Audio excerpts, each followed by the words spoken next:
baby girl. I have a special book today. I used to read this book to your daddy. When I had Justin, your daddy was very jealous.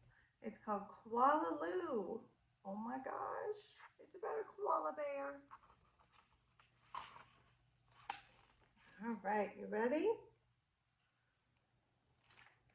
There once was a baby koala, so soft and round that all who saw her loved her. Her name was Koala Lou. The emu loved her, the platypus loved her, and even tough little koala claws next door loved her.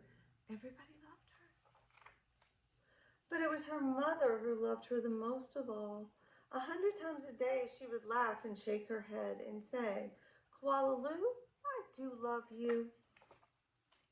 Whenever she stretched in the early morning sun or climbed a gum tree or bravely went down the path all by herself, her mother would smile and say, "Koala Lou, I do love you." The years passed and other koalas were born, brothers and sisters for Koala Lou. Soon her mother was so busy and she didn't have time to tell Koala Lou that she loved her. Although of course she did. She got busy. Every night as she curled up under the stars, Koala Lou thought about the times when her mother had looked at her and said, "Koala Lou, I do love you," and she longed for her to say it again. One night, Koala Lou had a splendid idea. Preparations had begun for the Bush Olympics.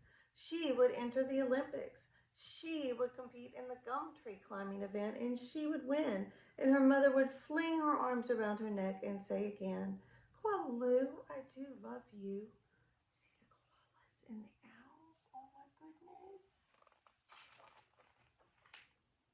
Koala Lou began her training right away. She jogged and puffed and lifted weights and panted. She hung from a branch with one claw at a time till she ached. She did push-ups till her stomach hurt.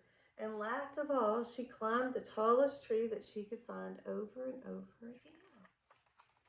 Sometimes her mother would watch her and ask, "How you going, Blossom?"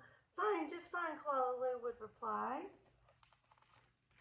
At the last day of the Bush Olympics arrived, Koala's claws had entered the gum tree climbing event, and everyone knew how fast she was, but Koala Lou wasn't scared. She saw her mother in the crowd and imagined her saying, "Koala Lou, I do love you." Her heart filled with hope. It was Koala Claus who went first. Her climb was a record-breaking 22 meters in 70 seconds flat. The spectators whistled and cheered and widely waved their party hats. Oh my gosh, Layla, look at them all.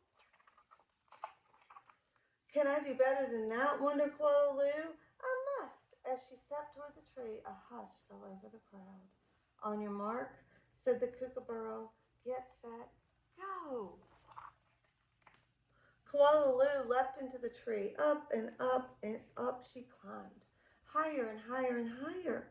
Faster and faster and faster until there she was gone, right at the very top. The spectators roared and clapped and stamped their feet. They're so excited. She did it. But she wasn't fast enough. In spite of all her training and all her hoping, it was Koala's claws who won the gum tree climbing. Koala Lou came in second. Koala Lou went off and hid. She heard the shouts of the Bush Olympics and cried her heart out. When the first stars of the evening appeared in the sky, Koala Lou crept home through the dark and up into the gum tree. Her mother was waiting for her. Before she could say a word, her mother had flung her arms around her neck and said, "Koala Lou, I do love you. I always have and I always will." And she hugged her for a very long time. The end. I love you, Lila. Love you. We're going to see you guys soon. Bye. Love you.